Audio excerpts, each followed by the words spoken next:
Naziv današnje lekcije je Versajski poredak. Privredne, društvene i kulturne prilike.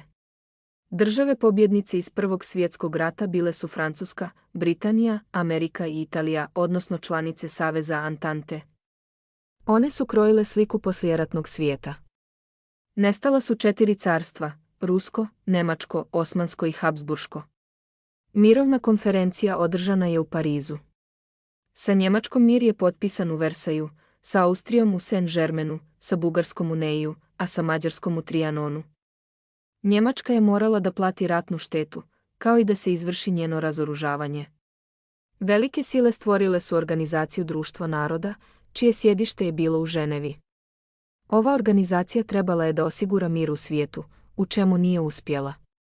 Značajan momenat u međuratnom periodu bila je velika ekonomska kriza, koja je započela u Americi, a ubrzo se prelila na Europu. Uzrok ekonomske krize bila je mala kupovna moć stanovništva i hiperprodukcija. Javlja se siromaštvo, a beskućnici su bili česta pojava na ulici. Kriza je prevaziđena Rooseveltovim programom državne intervencije poznatim kao New Deal. Danas ćemo govoriti o lekciji Svijet parlamentarne demokratije, komunizma, fašizma i nacizma. Države parlamentarne demokratije jesu one zemlje koje poštuju ustavni poredak i kod kojih funkcionišu 3 nivoa vlasti, zakonodavna, sudska i izvršna vlast. U ove države ubrajamo Ameriku, Englesku i Francusku. 20. godina prošlog vijeka fašisti Benita Mussolinija dolaze na vlast u Italiji. Mussolini je bio vođa ili duče, a imao je punu podršku katoličke crkve. On je nasilnim putem došao na vlast tako što je izveo marš na grad Rim. Termin fašizam potiče od latinske riječi fasces, što znači snop pruća iz kojeg viri sjekira. 30. godina u Njemačkoj na vlast dolaze nacisti Adolfa Hitlera. On je bio vođa ili Führer Trećeg rajha ili carstva. Zabranjuje rad komunista, progoni Jevreje i osniva Gestapo, to jeste tajnu policiju.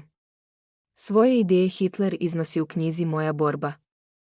Zagovara nacionalizam, odnosno da je njemačka nacija iznad svih, rasizam, učenje da o nadmoći germanske rase, militarizam, o vođenju rata i antisemitizam o štetnosti Jevreja. Glavna razlika između Hitlera i Mussolinija je u tome što nacisti veličaju naciju, a fašisti državu. Komunizam u Rusiji uspostavlja se poslije građanskog rata između pristalica cara, ili bijelih, i komunista odnosno crvenih. Vođa ruskih komunista ili boljševika bio je Lenin, za čijeg života je proglašen Sovjetski savez. Njega je ubrzo zamijenio Staljin koji je zaveo strogi režim u Rusiji. Staljinove čistke političkih neistomišljenika odveli su ogroman broj ljudi u radne logore ili gulage, ispoljen je staljinizam ili prekomjerno obožavanje Staljina, razvila se industrija, struja i poljoprivredno dobro ili kolhozi i sovhozi. Osnovana je Treća internacionala ili Kominterna u Moskvi.